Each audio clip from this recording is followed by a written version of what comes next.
Hi. Unfortunately, we had to cancel the talk that we had planned for GDC. But we do have some super exciting news about PS5. And who better to bring that to you than the one and only Mark Cerny. Without further ado, over to you, Mark. Thank you, Jim. There will be lots of chances later on this year to look at the PlayStation 5 games. Today, I want to talk a bit about our goals for the PlayStation 5 hardware and how they influenced the development of the console.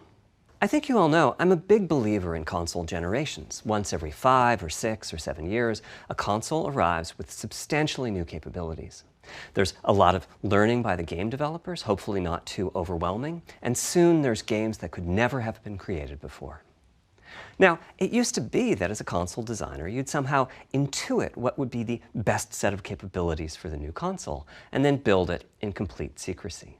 For the PlayStation consoles, that period lasted through PlayStation 3, a powerful and groundbreaking console, but also one that caused quite a lot of heartache, as it was initially difficult to develop games for.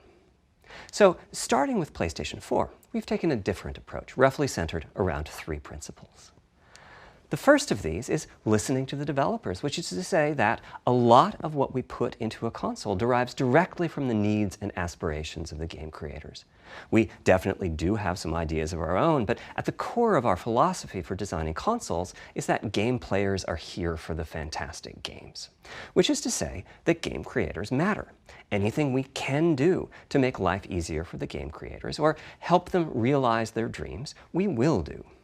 So, about once every 2 years, I take a tour of the industry. I go to the various developers and publishers, sit down, and discuss how they're doing with the current consoles and what they'd like to see in future consoles. This requires weeks on the road, as reaching the bulk of the game creators involves talking to well over 100 people at something like 24 publishers and developers. And it is incredibly valuable. By the way, the feature most requested by the developers, that was an SSD. Which we were very happy to put in the hardware, but a lot of problem solving was required. I'll be doing a deep dive on the SSD and surrounding systems later on in this talk. It's also key to make a generational leap while keeping the console sufficiently familiar to game developers. I think about this in terms of balancing evolution and revolution. Now, with PlayStation 1, 2, and 3, the target was a revolution each time with a brand new feature set.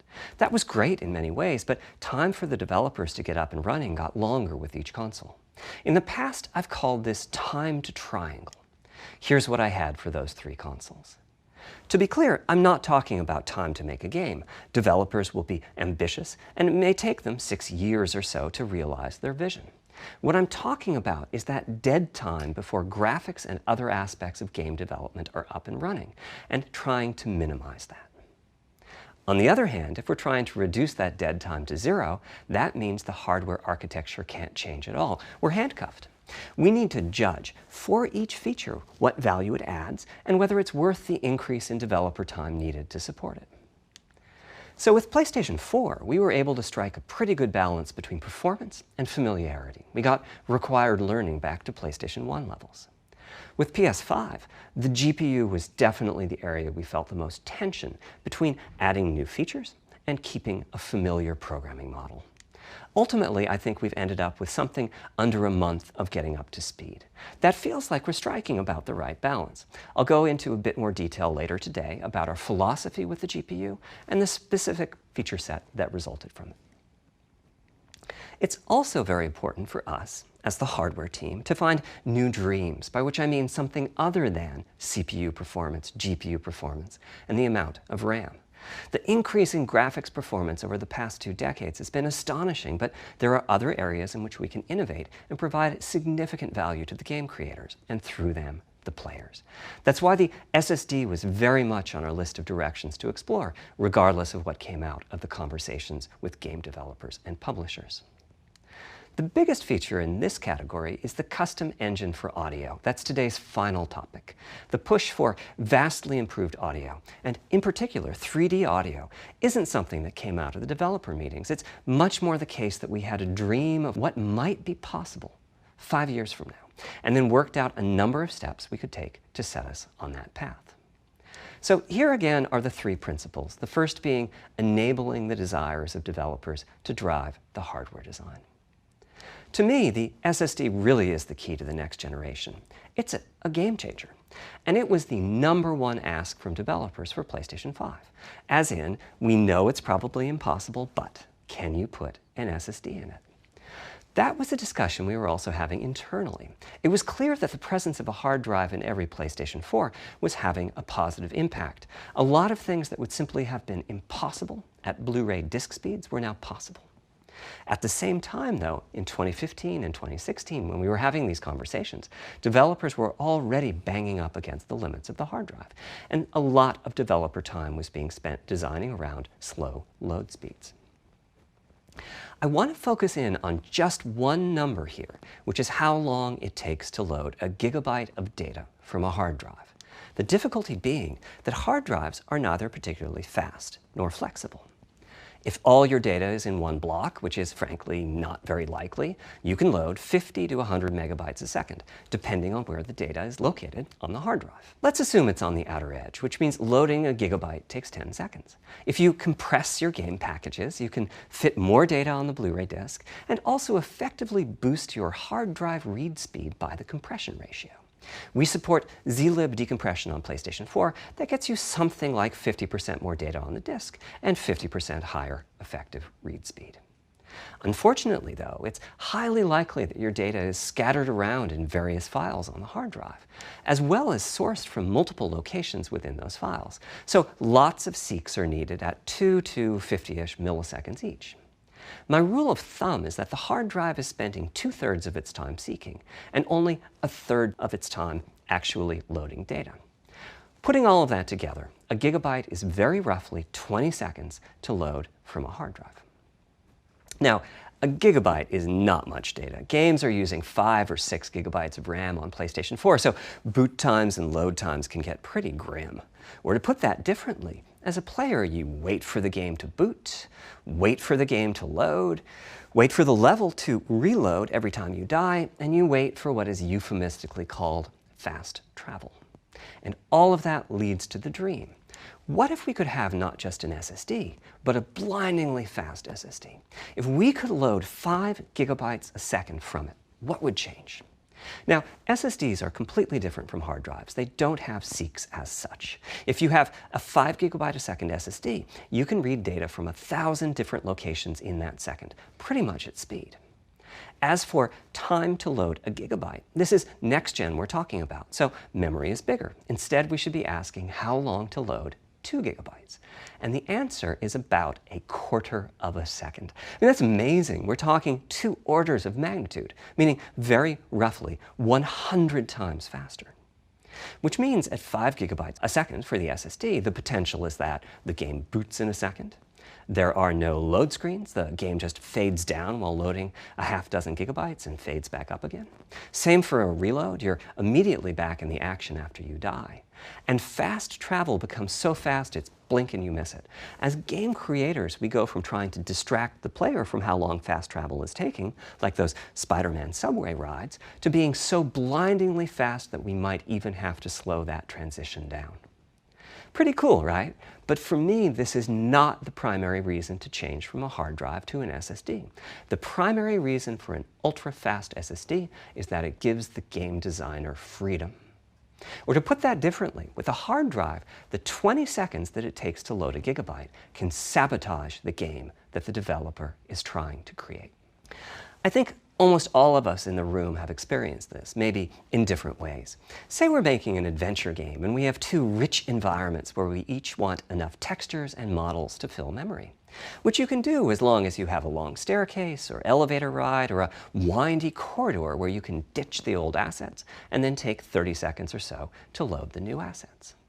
Having a 30-second elevator ride is a little extreme. More realistically, we'd probably chop the world into a number of smaller pieces and then do some calculations with sight lines and run speeds like we did for Haven City when we were making Jak 2. The game is 20 years old, but not much has changed since then. All those twisty passages are there for a reason. There's a whole subset of level design dedicated to this sort of work, but still, it's a giant distraction for a team that just wants to make their game. So when I talked about the dream of an SSD, part of the reason for that 5 GB a second target was to eliminate loads, but also part of the reason for that target was streaming. As in, what if the SSD is so fast that as the player is turning around, it's possible to load textures for everything behind the player in that split second? If you figure that it takes half a second to turn, that's 4 GB of compressed data you can load. That sounds about right for next gen. Anyway, back to the hard drive. Another strategy for increasing effective read speed is to make big sequential chunks of data. For example, we might group all the data together for each city block. That removes most of the seeks, and the streaming gets faster. But there's a downside too, which is that frequently used data is included in many chunks and therefore is on the hard drive many, many times. Marvel's Spider-Man uses this strategy, and though it works very well for increasing the streaming speed, there's a massive duplication as a result. Some of the objects like mailboxes or news racks are on the hard drive 400 times. What I'm describing here are things that cramp a creative director's style. Either level design gets a little bit boring in places, or the data is duplicated so many times that it no longer fits on the Blu-ray disc. And you end up with hard limits on the player's run speed or driving speed. The player can't go faster than the load speed from the hard drive. And finally, I'm sure many of you have noticed that after a patch download, a PlayStation 4 will sometimes take a long time to install the patch. That's because when just part of a file has been changed, the new data can be downloaded pretty quickly. But before the game boots up, a brand new file has to be constructed that includes the changed portion. Otherwise, every change would add a seek or two. Even so, you can occasionally see this happening on game titles. They start to hitch once they get patched enough. With an SSD, though, no seeks, so no need to make brand new files with the changes incorporated into them, which means no installs as you know them today. There's yet one more benefit, which is that system memory can be used much more efficiently. On PlayStation 4, game data on the hard drive feels very distant and difficult to use. By the time you realize you need a piece of data, it's much too late to go out and load it. So system memory has to contain all of the data that could be used in the next 30 seconds or so of gameplay. That means a lot of the 8 GB of system memory is idle. It's just waiting there to be potentially used. On PlayStation 5, though, the SSD is very close to being like more RAM. Typically, it's fast enough that when you realize you need a piece of data, you can just load it from the SSD and use it. There's no need to have lots of data parked in system memory waiting to potentially be used. A different way of saying that is that most of RAM is working on the game's behalf. This is one of the reasons that 16 GB of GDDR6 feels right for PlayStation 5. The presence of the SSD reduces the need for a massive intergenerational increase in size. So back to the dream of the SSD. Here's the set of targets. Boot the game in a second. No load screens. Design freedom, meaning no twisty passages or long corridors. More game on the disk and more game on the SSD. And finally, those patch installs go away. The reality, though, is that the SSD is just one piece of the puzzle. There's a lot of places where bottlenecks can occur in between the SSD and the game code that uses the data. You can see this on PlayStation 4. If I use an SSD with 10 times the speed of a standard hard drive, I probably see only double the loading speed, if that. For PlayStation 5, our goal was not just that the SSD itself be 100 times faster. It was that game loads and streaming would be 100 times faster. So every single potential bottleneck needed to be addressed. And there are a lot of them. Let's look at check-in and what happens when its overhead gets 100 times larger. Conceptually, check-in is a pretty simple process. Data is loaded into system memory from the hard drive or SSD. It's examined, a few values are tweaked to check it in, and then it's moved to its final location. At the SSD speeds we're talking about, that last part, moving the data, meaning copying it from one location to another, takes roughly an entire next-gen CPU core. And that's just the tip of the iceberg. If all the overheads get 100 times larger, that will cripple the frame rate as soon as the player moves and that massive stream of data starts coming off the SSD. So to solve all of that, we built a lot of custom hardware, namely a custom flash controller and a number of custom units in our main chip. The flash controller in the SSD was designed for smooth and bottleneck-free operation, but also with games in mind. For example, there are 6 levels of priority when reading from the SSD. Priority is very important. You can imagine the player heading into some new location in the world and the game requesting a few gigabytes of textures. And while those textures are being loaded, an enemy is shot and has to speak a few dying words. Having multiple priority levels lets the audio for those dying words get loaded immediately. On one side, that flash controller connects to the actual flash dies that supply the storage.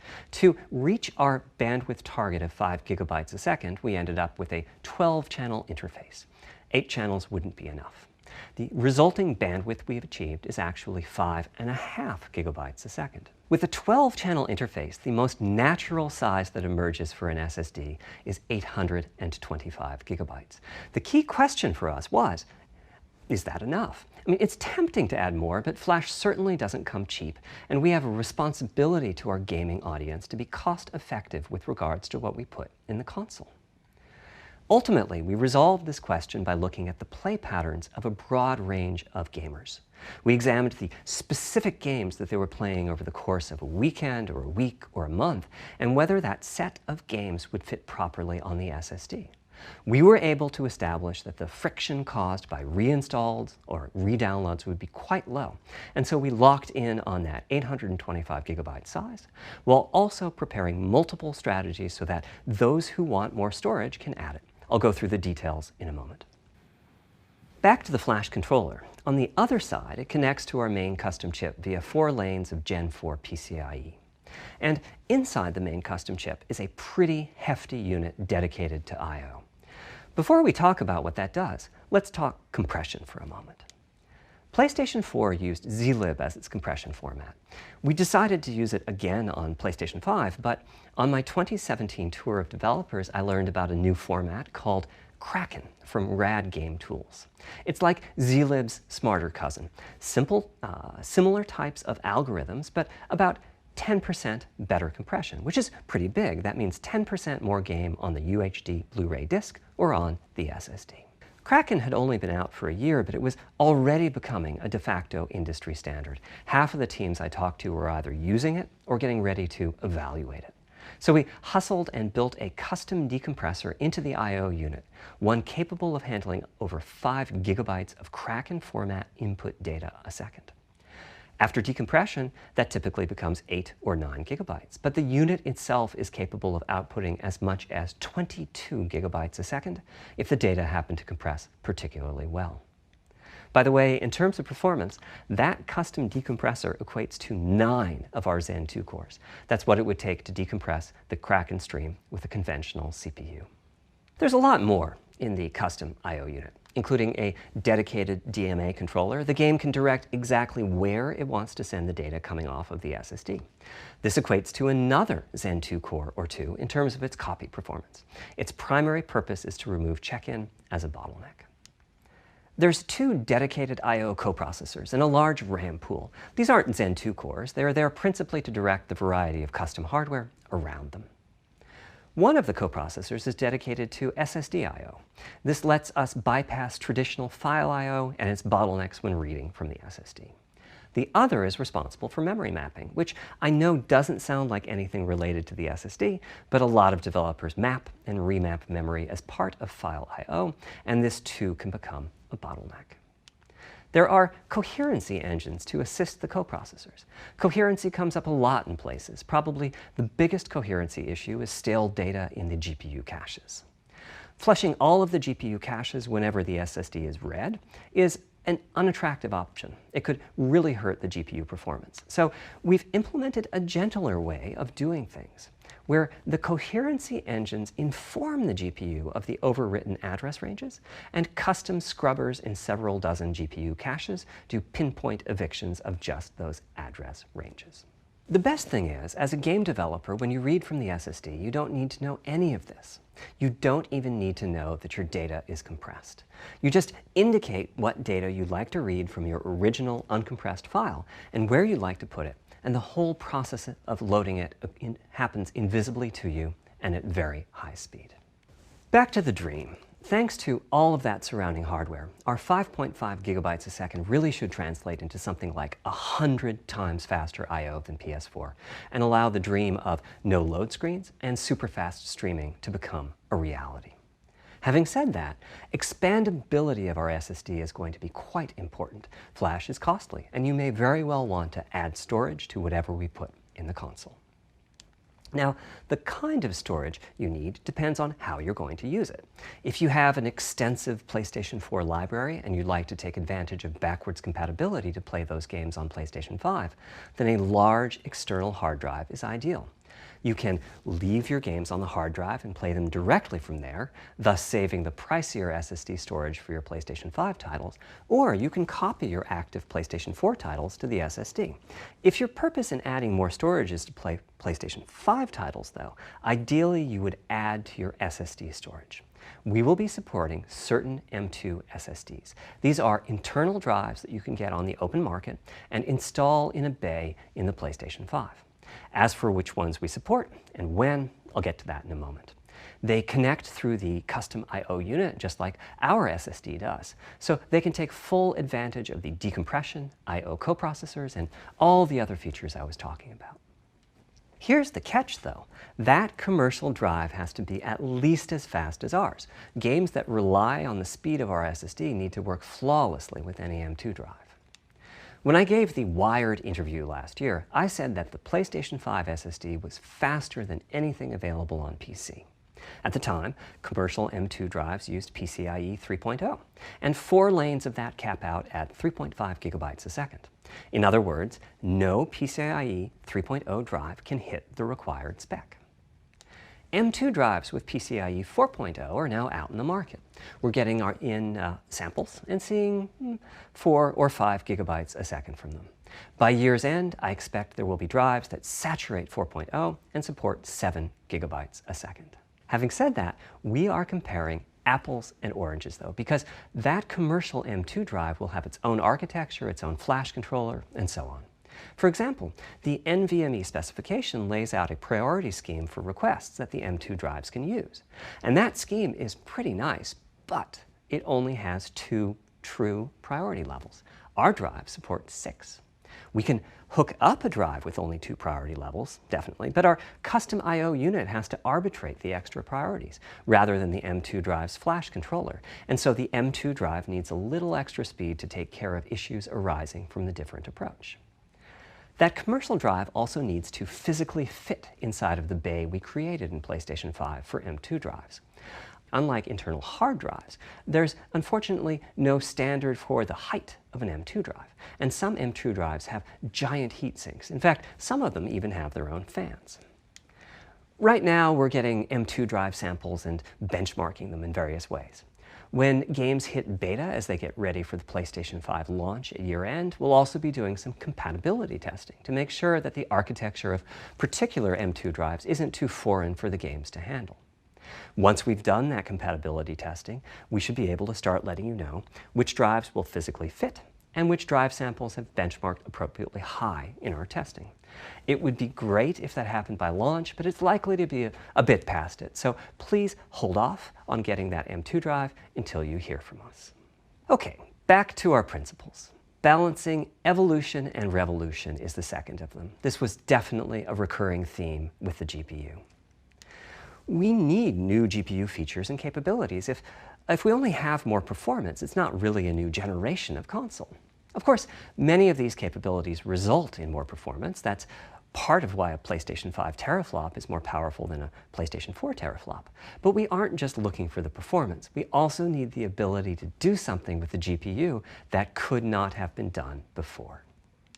And we need higher performance per watt. Every time we double the performance of some GPU component, we don't want to find out we've doubled the power consumed and the heat produced.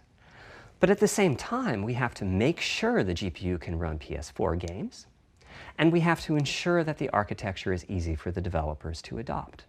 Now, backwards compatibility was handled masterfully by AMD. They treated it as a key need throughout the design process. As our solution to adding new features without blindsiding developers, we made sure that if there were new significant features, it would be optional to use them. The GPU supports ray tracing, but you don't have to use ray tracing to make your game. The GPU supports primitive shaders, but you can release your first game on PlayStation 5 without making any use of them. Before I get into the capabilities of the GPU, I'd like to make clear 2 points that can be quite confusing. First, we have a custom AMD GPU based on their RDNA 2 technology. What does that mean? AMD is continuously improving and revising their tech. For RDNA 2, their goals were, roughly speaking, to reduce power consumption by re-architecting the GPU to put data close to where it's needed, to optimize the GPU for performance, and to add a new, more advanced feature set. But that feature set is malleable, which is to say that we have our own needs for PlayStation, and that can factor into what the AMD roadmap becomes. So collaboration is born. If we bring concepts to AMD that are felt to be widely useful, then they can be adopted into RDNA 2 and used broadly, including in PC GPUs. If the ideas are sufficiently specific to what we're trying to accomplish, like the GPU cache scrubbers I was talking about, then they end up being just for us.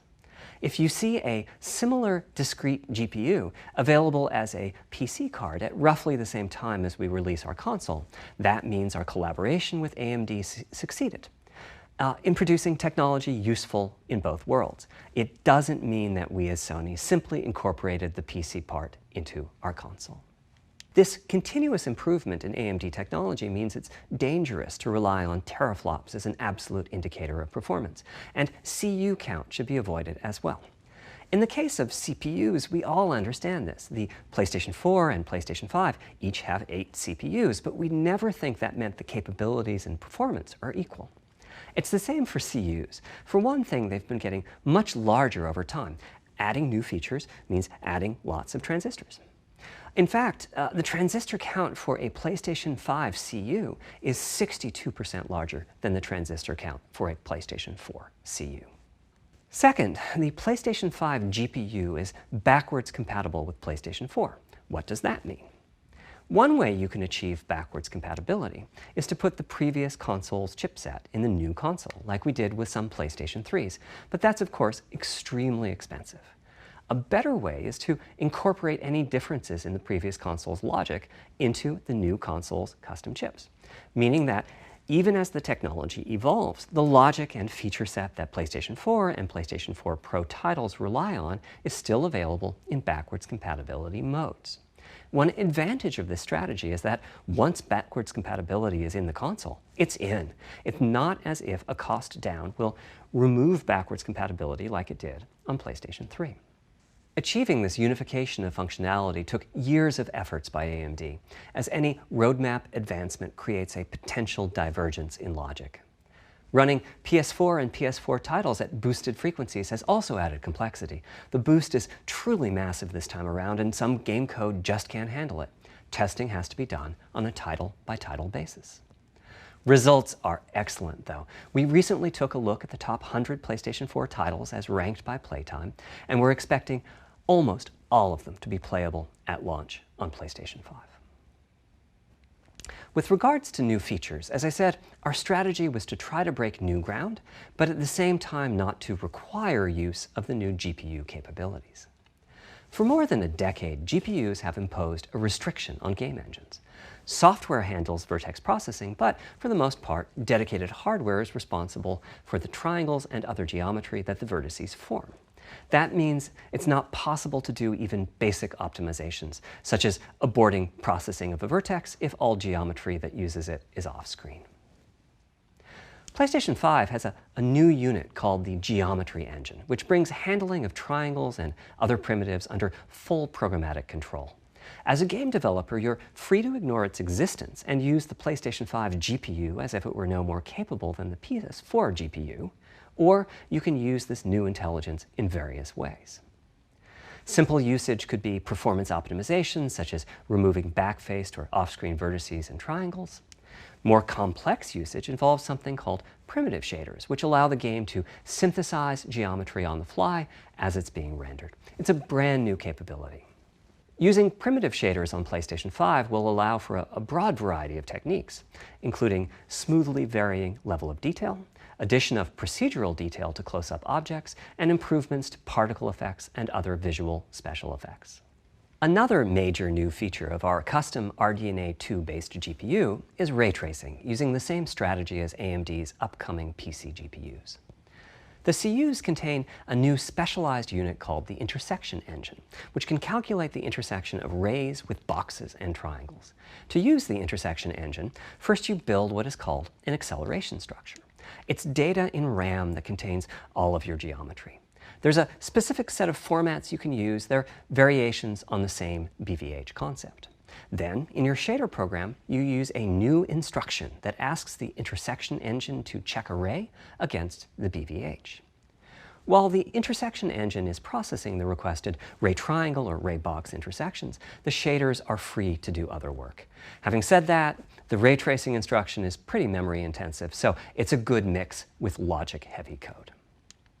There's of course no need to use ray tracing. PS4 graphics engines will run just fine on PlayStation 5. But it presents an opportunity for those interested. I'm thinking it'll take less than 1 million rays a second to have a big impact on audio. That should be enough for audio occlusion and some reverb calculations. With a bit more of the GPU invested in ray tracing, it should be possible to do some very nice global illumination. Having said that, adding ray-traced shadows and reflections to a traditional graphics engine could easily take hundreds of millions of rays a second, and full ray tracing could take billions. How far can we go? I'm starting to get quite bullish. I've already seen a PlayStation 5 title that's successfully using ray tracing-based reflections in complex animated scenes with only modest costs. Another set of issues for the GPU involved size and frequency. How big do we make the GPU, and what frequency do we run it at? This is a balancing act. The chip has a cost, and there's a cost for whatever we use to supply that chip with power and to cool it. In general, I like running the GPU at higher frequency. Let me show you why. Here's 2 possible configurations for a GPU roughly of the level of the PlayStation 4 Pro. This is a thought experiment. Don't take these configurations too seriously. If you just calculate teraflops, you get the same number. But actually, the performance is noticeably different because teraflops is defined as the computational capability of the vector ALU. That's just one part of the GPU. There are a lot of other units. And those other units all run faster when the GPU frequency is higher. At 33% higher frequency, rasterization goes 33% faster. Processing the command buffer goes that much faster. The L2 and other caches have that much higher bandwidth, and so on. About the only downside is that system memory is 33% further away in terms of cycles. But the large number of benefits more than counterbalance that. As a friend of mine says, a rising tide lifts all boats. Also, it's easier to fully use 36 CUs in parallel than it is to fully use 48 CUs. When triangles are small, it's much harder to fill all those CUs with useful work. So there's a lot to be said for faster, assuming you can handle the resulting power and heat issues, which frankly, we haven't always done the best job at.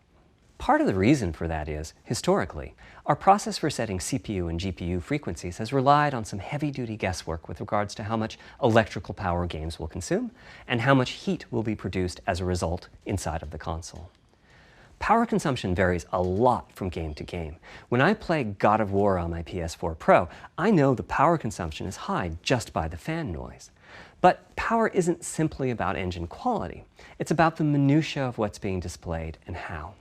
It's counterintuitive, but processing dense geometry typically consumes less power than processing simple geometry, which is I suspect why Horizon's map screen, with its low triangle count, makes my PS4 Pro heat up so much. Our process on previous consoles has been to try to guess what the maximum power consumption during the entire console lifetime might be, which is to say, the worst case scene in the worst case game, and prepare a cooling solution that we think will be quiet at that power level. If we get it right, fan noise is minimal. If we get it wrong, the console will be quite loud for the higher power games, and there's even a chance that it might overheat and shut down if we misestimate power too badly. PlayStation 5 is especially challenging because the CPU supports 256-bit native instructions that consume a lot of power. These are great here and there, but presumably only minimally used. Or are they? If we plan for major 256-bit instruction usage, we need to set the CPU clock substantially lower or noticeably increase the size of the power supply and fan. So, after much discussion, we decided to go with a very different direction on PlayStation 5.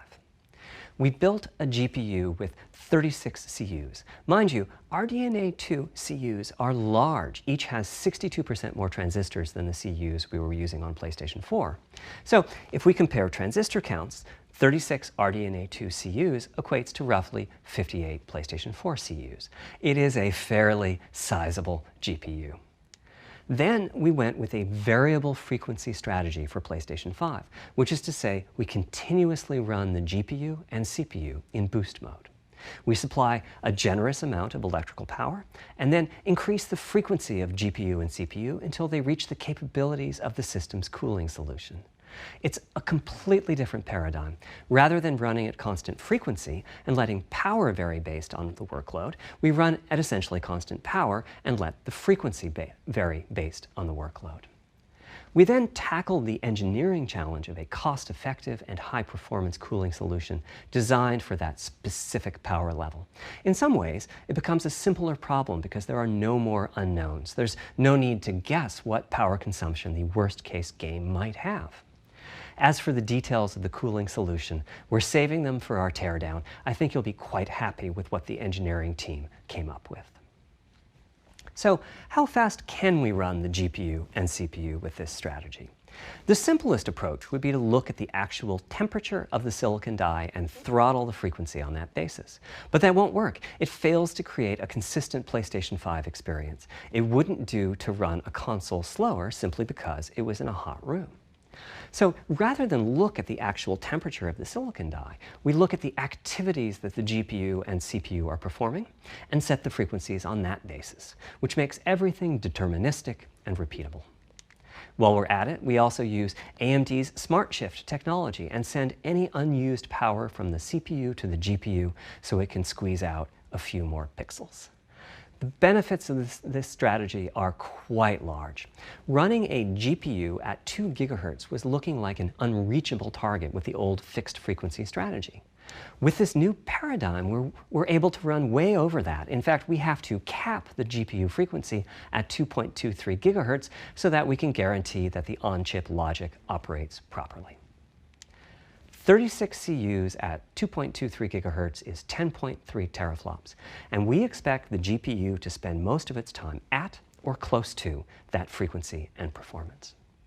Similarly, running the CPU at 3 GHz was causing headaches with the old strategy. But now we can run it as high as 3.5 GHz. In fact, it spends most of its time at that frequency. That doesn't mean all games will be running at 2.23 GHz and 3.5 GHz. When that worst-case game arrives, it will run at a lower clock speed, but not too much lower. To reduce power by 10%, it only takes a couple of % reduction in frequency, so I'd expect any downclocking to be pretty minor. All things considered, the change to a variable frequency approach will show significant gains for PlayStation gamers. The final of our 3 principles was about finding new dreams. It's important for us on the hardware team to find new ways to expand or deepen gaming, and that's what led us to a focus on 3D audio. As players, we experience the game through the visuals, through audio, and through the feedback we receive from the controller, such as rumble or haptics. Personally, I feel a game is just dead without audio. Visuals are, of course, important, but the impact of audio is huge as well. At the same time, the audio team on a game project has to do a lot with a little. For example, on PlayStation 4, there's fierce competition for the Jaguar CPU cores. Audio typically ends up getting just a fraction of a core. That's not much of a computational resource, particularly when you consider that the visuals run at 30 or 60 frames a second, but audio processing needs to happen at almost 200 times a second. So it's been tough going making forward progress on audio with PlayStation 4, particularly when PlayStation 3 was such a beast when it came to audio. The SPUs in Cell were almost a perfect device for audio rendering. Simple pipelined algorithms could really take advantage of asynchronous DMA and frequently reached 100% utilization of the floating point unit. There's unfortunately nothing comparable on PlayStation 4. Probably the most dramatic progress in the PlayStation 4 generation has been with virtual reality. The PSVR hardware has its own audio unit. It supports about 50 pretty decent 3D sound sources. And this provided a hint as to where we could go with audio, as well as some valuable experience. Not to oversimplify, but here were our goals for audio on PlayStation 5. The first goal was great audio for everyone, not just VR users or soundbar owners or headphone users. That meant audio had to be part of the console. It couldn't be a peripheral. The second goal was to support hundreds of sound sources. We didn't want developers to have to pick and choose what sounds would get 3D effects and which wouldn't. We wanted every sound in the game to have dimensionality. And finally, we wanted to really take on the challenges of presence and locality. Now, when we say presence, we mean the feeling that you're actually there. You've entered the matrix. It's not, of course, something we thought we could perfectly achieve, but the idea was that if we stopped using just a rain sound and instead used lots of 3D audio sources for raindrops hitting the ground at all sorts of locations around you, then at some point your brain would take a leap and you'd begin to have this feeling of real presence inside the virtual world of the game. This has the capacity to affect your appreciation of the game, just like music in a game does. The concept of locality is simpler. It's just your sense of where the audio is coming from, to the right of you, behind you, above you. This can immerse you further in the game, and it can also directly enhance the gameplay. To use Dead Space as an example, I know, old school, you're fighting enemies in fairly dark, spooky locations. Back in the day, if you played the game using the TV speakers, you could tell that there was one last enemy growling and hunting you down, but it was difficult to tell quite where that enemy was. With headphones, you could tell that the enemy was somewhere on the right, which let you deduce, if you couldn't see it, that it must be somewhere behind and to your right. But with 3D audio with good locality, the idea is you know the enemy is precisely there, and you turn and you take it out. So, how do we know where a sound is coming from in the first place? Well, all those bumps and folds in the ear have a meaning, evolutionarily speaking. Based on what direction the sound is coming from, sound waves bounce around inside the ear, there's some constructive and destructive interference, and the result is a change in volume. The phase of the sound also shifts, depending on what path the sound wave took to reach the ear canal. These volume changes and phase shifts are different for each direction and also vary depending on the frequency of the sound. Head size and head shape also impact the sound in a similar fashion. The way that the sound changes, based on direction and frequency, can be encoded in a table called the Head-Related Transfer Function, or HRTF. Here's part of one. The vertical axis is the frequency. The horizontal axis is the direction, front, back, left, right, and the color gives the degree of attenuation of the sound at that frequency. The HRTF is as unique to an individual as a fingerprint is. In fact, you're looking at mine right now. Here's how we measure an HRTF. We've taken hundreds of people through this process. We put a microphone in the subject's left and right ear canals, and then sit the subject down in the middle of an array of 22 speakers. We then play an audio sweep from each speaker as we rotate the subject. In the course of 10 or 20 minutes, we're able to sample the HRTF at over 1,000 locations. Using an HRTF when rendering audio creates unparalleled quality, but it's computationally expensive. The simplest way to use an HRTF is to process a sound source to make it appear as if it's coming from one of those 1,000 locations we sample. Unfortunately, the processing has to be done in frequency domain rather than time domain, so there's multiple fast Fourier transforms needed for every sound source for every audio tick. That's a lot of multiplies. This computational complexity was the determining factor for our strategy. It meant we had to bite the bullet and design and build a custom hardware unit for 3D audio. Collectively, we're referring to the hardware unit and the proprietary algorithms we run on it as Tempest 3D Audio Tech. The meaning of 3D audio and technology should be pretty obvious here. As for Tempest, I feel it really reflects our goals with audio. It suggests a certain intensity of experience and also hints at your presence within it. We're calling the hardware unit that we built the Tempest engine. It's based on AMD's GPU technology. We modified a compute unit in such a way as to make it very close to the SPUs in PlayStation 3. Remember when I said that they were ideal for audio? So the Tempest engine has no caches, just like an SPU. All data access is via DMA, just like an SPU. Our target was that it would have more power than a CPU, thanks to the parallelism that a GPU can achieve, and that it would be more efficient than our GPU, thanks to the SPU-like architecture. The goal being to make possible near 100% utilization of the CU's vector units. Where we ended up is a unit with roughly the same SIMD power and bandwidth as all 8 Jaguar cores in the PlayStation 4 combined. If we were to use the same algorithms as PSVR, that's enough for something like 5,000 sound sources. But of course, we want to use more complex algorithms, and we don't need anything like that number of sounds. It would have been wonderful if a simpler strategy, such as using Dolby Atmos peripherals, could have achieved our goals, but we wanted 3D audio for all, not just those with licensed soundbars or the like. Also, we wanted many hundreds of sound sources, not just the 32 that Atmos supports. And finally, we wanted to be able to throw an overwhelming amount of processing power at the problem, and it wasn't clear what any peripheral might have inside of it. In fact, with the Tempest engine, we've even got enough power that we can allocate some to the games, to the extent that games want to make use of convolution reverb and other algorithms that are either computationally expensive or need high bandwidth. But the primary purpose of the Tempest engine remains 3D audio. Now, 3D audio is a major academic research topic. It's safe to say that no one in the world has all of the answers.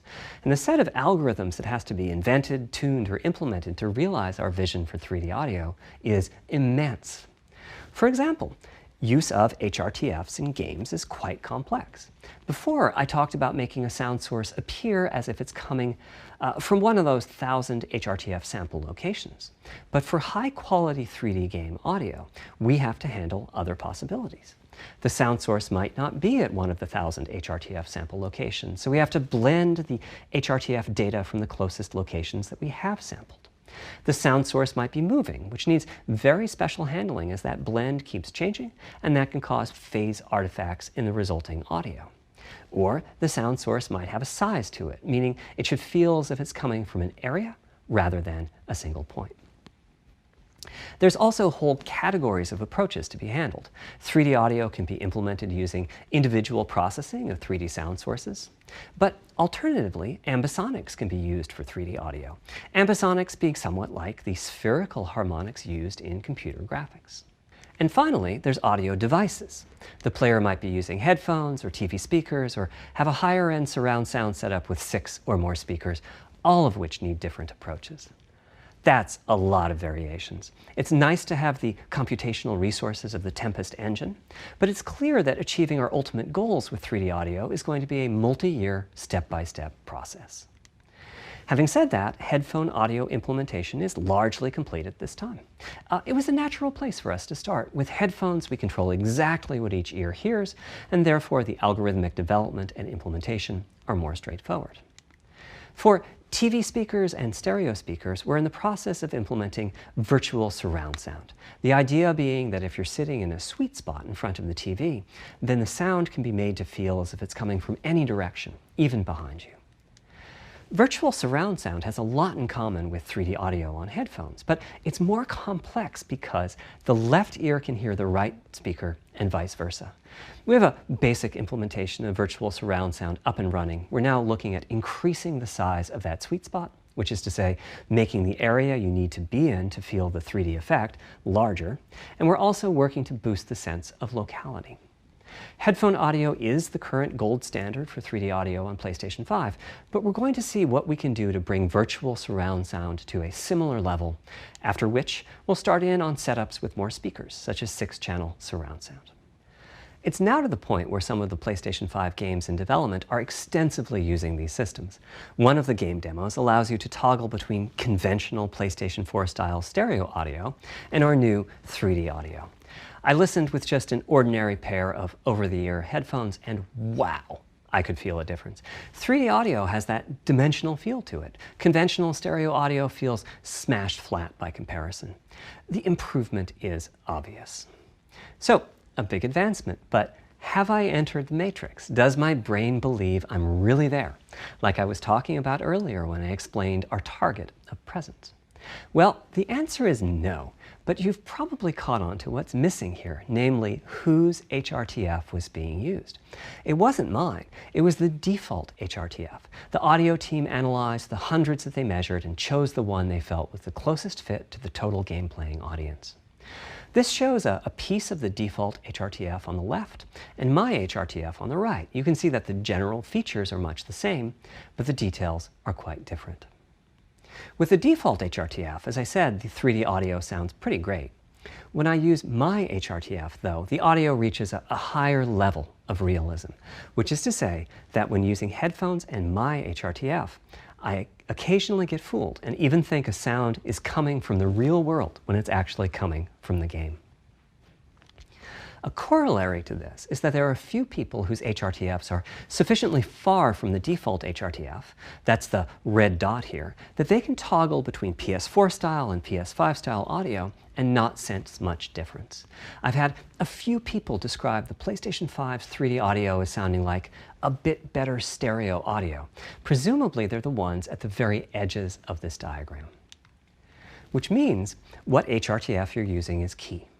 I'd like everyone to be able to experience what I'm experiencing, but obviously it's not possible to measure the HRTF of every PlayStation user. That means HRTF selection and synthesis are going to be big topics going forward as the Tempest technology matures. At PlayStation 5 launch, we'll be offering a choice of 5 HRTFs. There's a simple test where you pick the one that gives you the best locality.